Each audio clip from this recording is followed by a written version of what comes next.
Actually, this is a problem that we've been observing for a little more than 2 years at this point. The notion of using DNS for DDoS has been around for a long time, for many years. There's something known as DNS amplification, and that goes back a long way, and the basic idea is an attacker can ask a question that's really small and turn it into a big answer. And so there started to be an uptick in that activity a little more than 2 years ago, and we started tracking it. We have access to a lot of DNS data. And we noticed it just kept increasing and increasing. There was this whole evolution that went on. One of the major innovations, at least from the attacker standpoint, is they moved from attacking DNS authoritative servers to using resolvers. So they had this reflection attack. And that indirection in the attack actually made it a lot harder to sort of trace the activity and for someone like a network operator to understand what was really going on.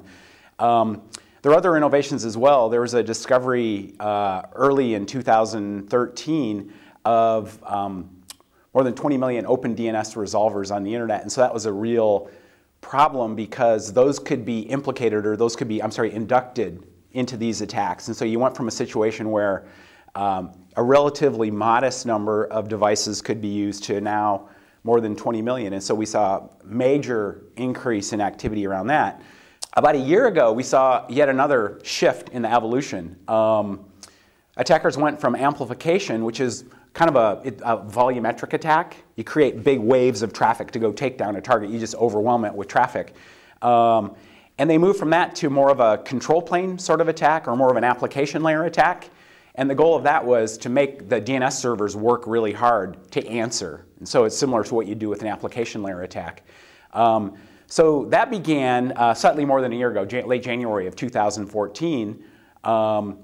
And they were still using these open DNS resolvers in the early days of that attack. And basically what they would do is they would send queries with one of the leftmost label was randomized. And so what that meant is a resolver would see it and it would never be cached because it, of course, would never have no knowledge of the label, the randomized label. So it would recurse to go get the answer.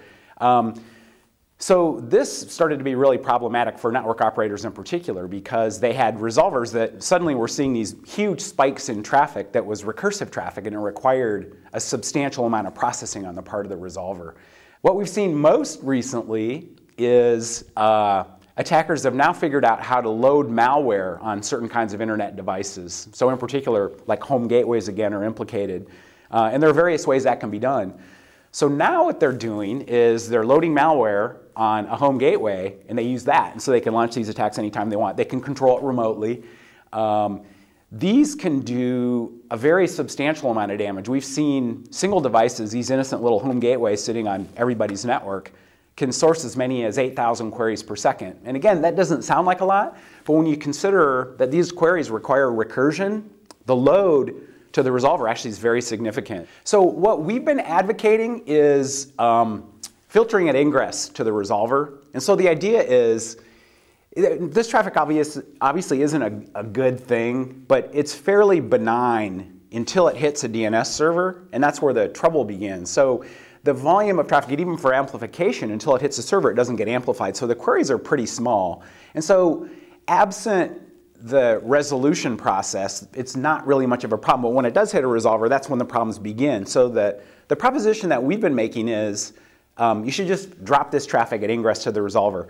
So what you need are very fine-grained filters, because you need to be able to discern, is this a good query or is this a bad query?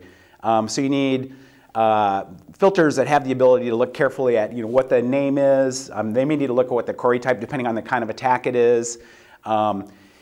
And with these latest attacks with the randomized labels, you also need to be able to discern between legitimate domains or subdomains, actually, and malicious subdomains. So you need often like a blacklist or blacklist, whitelist kind of a scenario. So you need to do both those things. So the idea is to minimize the amount of work that the resolver needs to do to simply get rid of this traffic. And if you do that, of course, the authorities never see it, so those servers don't fail, and in fact there's no stress on the whole rest of the DNS hierarchy. If you just get rid of it at ingress, essentially you get rid of it at the very first point you can in the network where there's something in the network like a DNS server that recognizes it.